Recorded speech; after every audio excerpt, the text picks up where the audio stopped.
Salam alaikum wa rahmatullahi ta'ala wa barakatuh. Bonjour chers étudiants, je vous propose le corrigé du contrôle continu du module circuit électrique qui vient d'être passé à la faculté des sciences et techniques Guélise. Bon, le contrôle est formé par deux exercices. Bon, un exercice extrêmement simple. Malheureusement, j'ai vu beaucoup de choses qui ne sont pas correctes lors de la surveillance.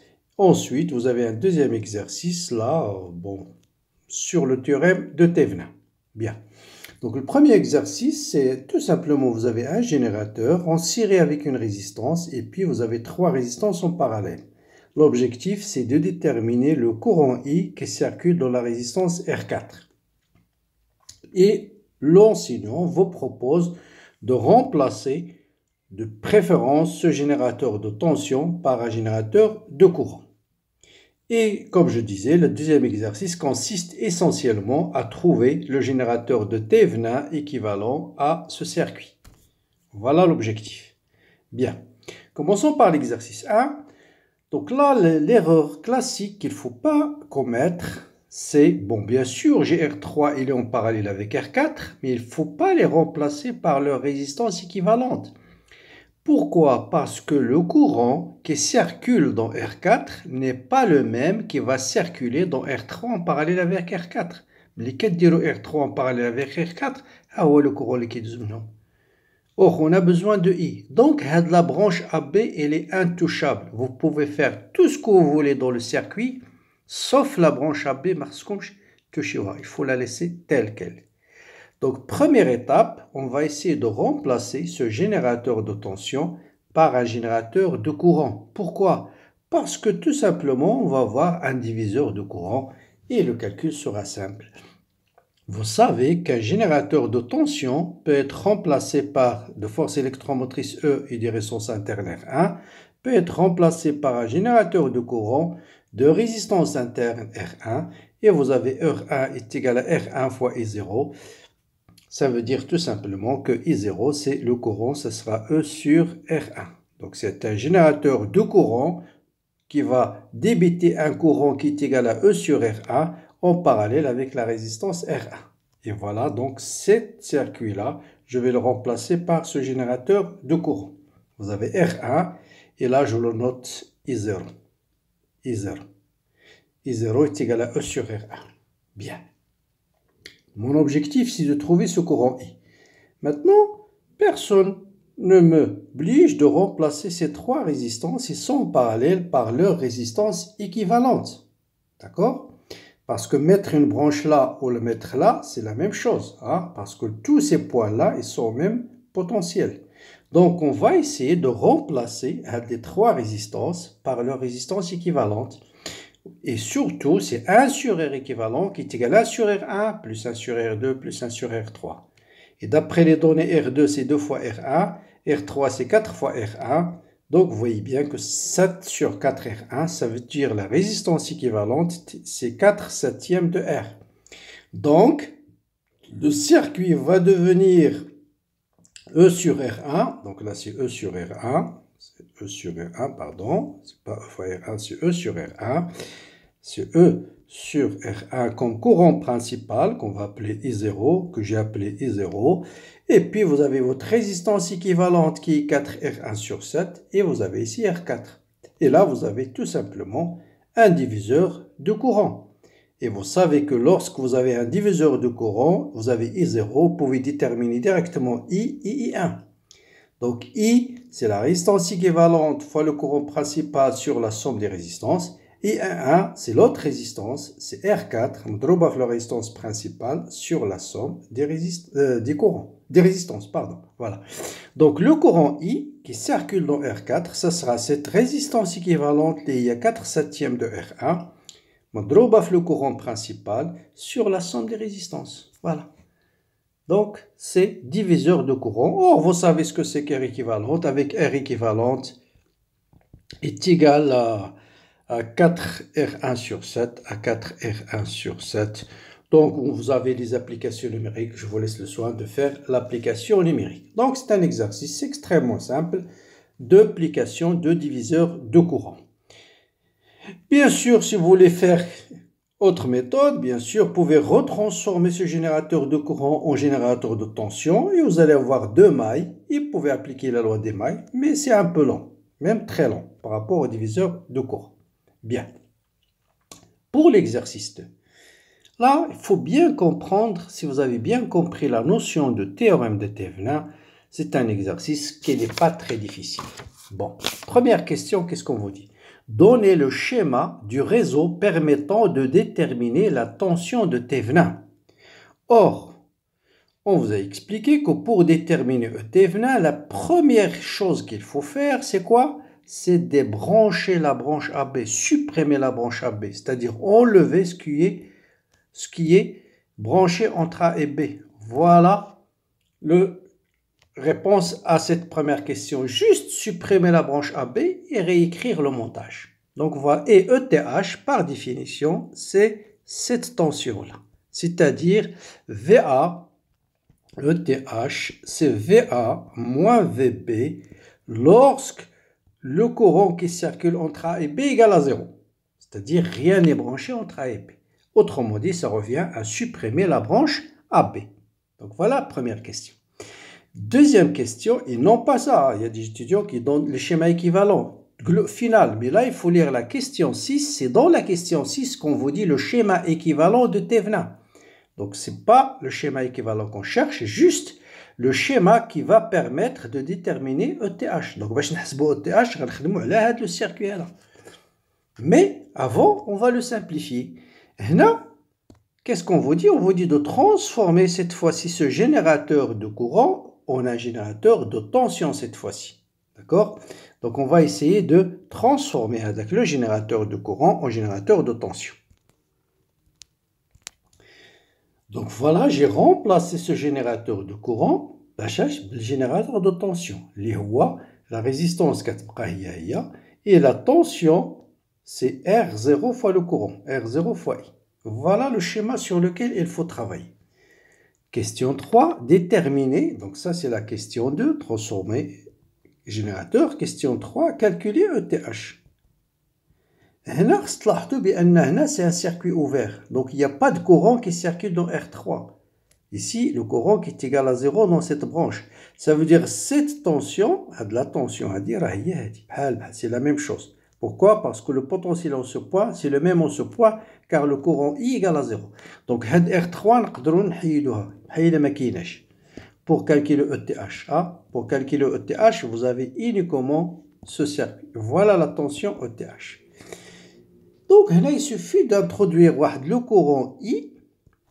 Le courant I va venir, il va circuler ici, c'est le même courant I parce que c'est ouvert. هنا غيتفرق.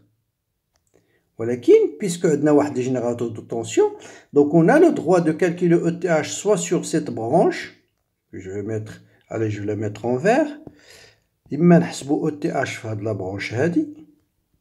Voilà, c'est cette branche, voilà ETH. إما نحسبها في هذه la branche هذه الأخرى. D'accord, نمشي من هنايا ل R0. Donc le plus simple, هو نحسبها c'est cette ETH, c'est quoi? C'est cette tension là plus cette tension là. Vous voyez bien, ETH c'est cette flèche plus celle-là. Donc كتلاحظوا بأن شنو هي la tension هذه؟ هي E.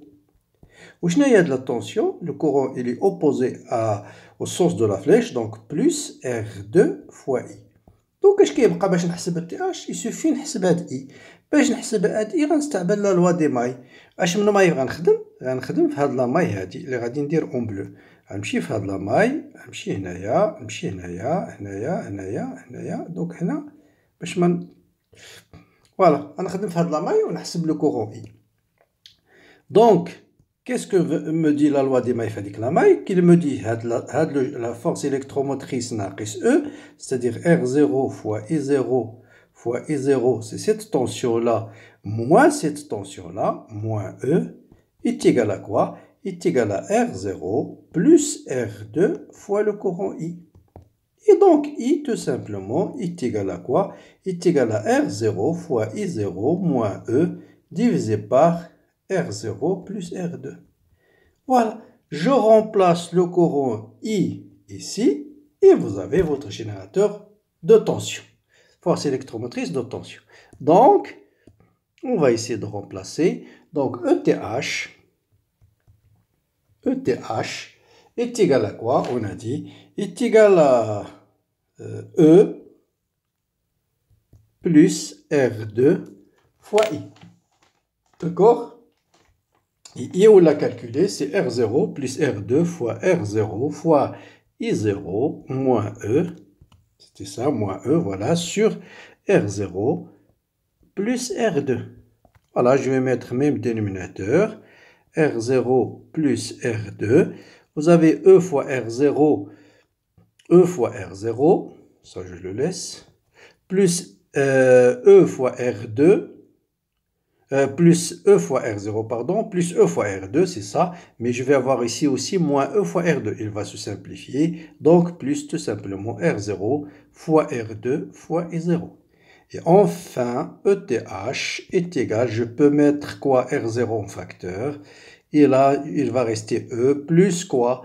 Plus R2 fois I0 sur R0 plus R2. Voilà le générateur de Thevenin. Bien sûr, je rappelle que voilà, I0, il est donné dans l'exercice. Très bien. Voilà le générateur de Thevenin. Ah, tout simplement, c'est ça le générateur de Thevenin. Ça, c'est la question 4. Maintenant, question 5. Et là, c'est plus simple. Hein. D'habitude, normalement, dans un examen, vous aurez dit, puisque le temps ne suffit pas, commencez par déterminer R Thevenin parce que c'est plus simple. Comment on détermine R Thevenin? Je reviens toujours sur ce circuit-là pour calculer R Thevenin sur le circuit, voilà ce circuit. Donc, je vais dupliquer cette page, je vais travailler sur cette page pour calculer RTH. Comme ça, on explique sur cette page. Voilà. Pour calculer RTH, qu'est-ce qu'on fait? On travaille toujours sur le circuit où on a supprimé la branche AB. Après, pour calculer RTH, qu'est-ce qu'on fait? On supprime les générateurs de courant et générateurs de tension.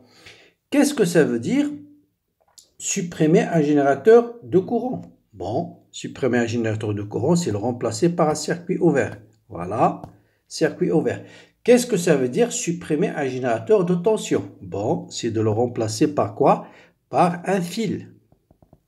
Et voilà la résistance équivalente. C'est la résistance vue entre A et B. Et vous voyez bien que R1 ici, il est court-circuité par ce fil. Donc ça, vous allez le remplacer par un seul fil. Donc si vous avez une résistance en parallèle avec un fil, ça c'est équivalent à un fil. A, AB, AB. Pourquoi? Parce que la résistance équivalente, ce sera R fois 0 sur R plus 0, c'est 0. Donc, si le courant arrive ici, il va trouver une résistance, il va traverser le fil. Il ne va pas passer par là où il y a la résistance. Donc, tout ça, le circuit équivalent pour calculer la résistance, ça va devenir tout simplement R1 ici. Non, pardon, un fil ici. Un fil, on a dit un fil. Voilà.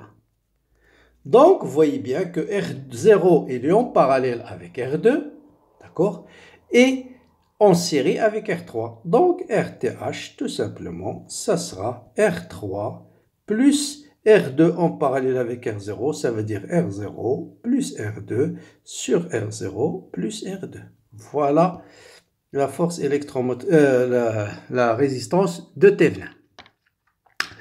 Enfin, la question 6, donnez le schéma équivalent de Thevenin. Maintenant, c'est le schéma équivalent de Thevenin du circuit global. Hein, schéma équivalent de ce circuit. Bon, allez, je vais travailler sur ce schéma. Qu'est-ce qu'on fait maintenant? Le schéma équivalent, qu'est-ce qu'il vous dit, M. Thevenin? M. Thevenin vous dit que tout ce circuit-là, cette fois-ci, donc voilà, tout ce circuit-là vu entre A et B, vous pouvez le remplacer par un seul générateur de Thevenin. Voilà, ETH en série avec RTH. RTH, ETH. Et à la fin, vous allez remettre la branche qu'on avait supprimée, c'est-à-dire la branche AB. Or, entre A et B, qu'est-ce qu'il y avait? Il y avait une résistance R. Voilà, résistance R. Et maintenant, on peut déterminer le courant I qui circule dans R. Donc, voilà la réponse à la question 6. Donnez le schéma équivalent de Thevenin.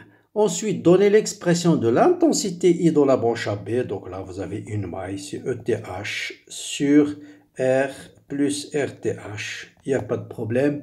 Et question 8, calculer VA moins VB. Bon, vous voyez, les dernières questions, de la question 5 à la question 8, vous pouvez répondre en 5 minutes. Hein. C'est pour ça qu'il vaut mieux toujours commencer par les questions les plus simples. Donc la tension VAB, bien sûr, VAB, c'est cette tension-là. Vous voyez bien que VAB, c'est tout simplement R fois I. Voilà. Et vous allez remplacer I par sa valeur. Donc voilà, pour le corriger de cet exercice, de ce contrôle continu qui va certainement vous aider à préparer le devoir final. Donc bien comprendre la notion de théorème de Thévenin, la notion de diviseur de tension, la notion de diviseur de courant.